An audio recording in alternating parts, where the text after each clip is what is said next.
Here rests in honored glory an American soldier known but to God. Each footstep is so precise that indentations have been worn into the mat. Exactly 21 steps are taken to cross the tomb. The soldier stops and faces the tomb for 21 seconds. He turns, places his weapon on his opposite shoulder, and waits for another 21 seconds. Then another 21 steps are taken to cross back. 21. The number symbolizes the 21-gun salute, the highest honor given to an American or foreign dignitary. 24 hours a day, 365 days a year, the tomb is guarded, regardless of weather. Nothing deters the guards from carrying out their duty. Since 1937, the U.S. Army has perpetually guarded the tomb of the unknown soldier. In 1948, the 3rd U.S. Infantry Regiment, also known as the Old Guard, assumed the duties of protecting the tomb. It's considered one of the highest honors to serve as a guard for the tomb of the unknown soldier. Many will volunteer to serve in this position. Only a few will be accepted into training, and only a small percentage of those soldiers will actually serve as guards. In fact, the badge that identifies the soldier as a tomb guard is the second least awarded decoration in the entire U.S. Army. Post and orders remain as directed. Orders acknowledged. Ready? Haste! Present. Arms!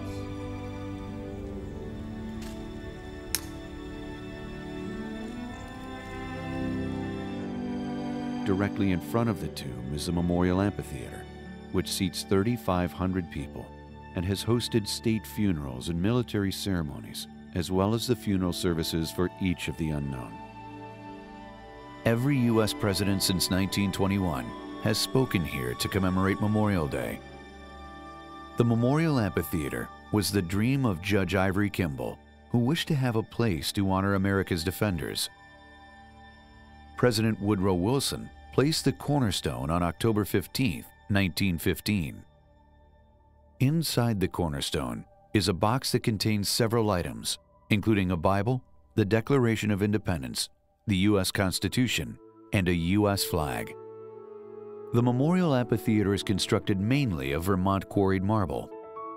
Construction took several years to complete, and the Memorial Amphitheater was finally dedicated on May 15, 1920.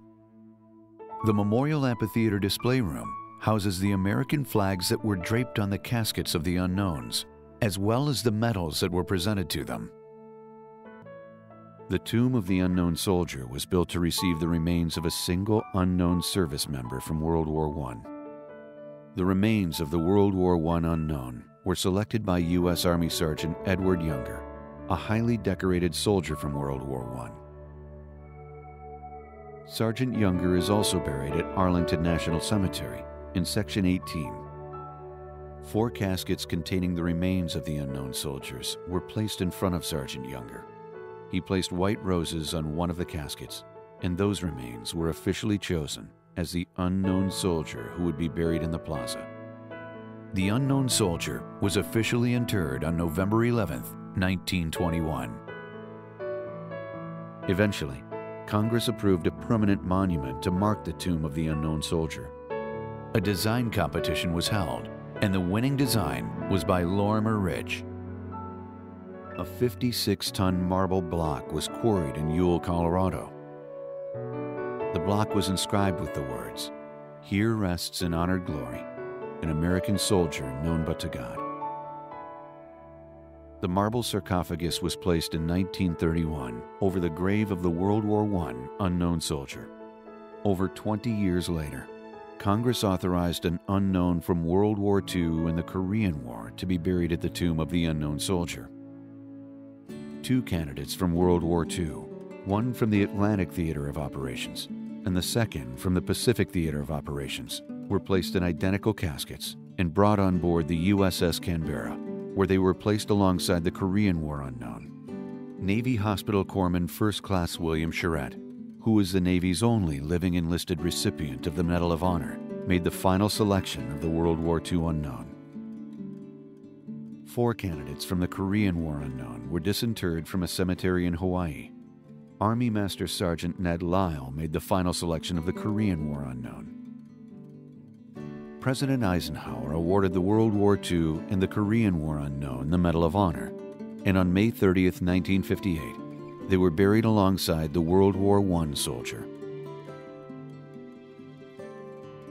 The Vietnam War unknown was selected by Medal of Honor recipient Marine Corps Sergeant Major Alan Kellogg, Jr. The selection ceremony was conducted in Pearl Harbor, Hawaii.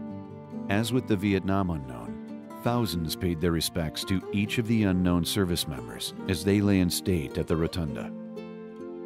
On May 28, 1984, the casket of the Vietnam unknown was transported to Arlington National Cemetery, where President Ronald Reagan presided over the ceremony.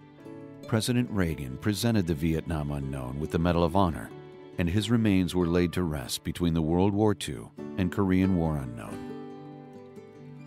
A decade later, a published article claimed the Vietnam unknown was potentially Air Force First Lieutenant Michael Blassie.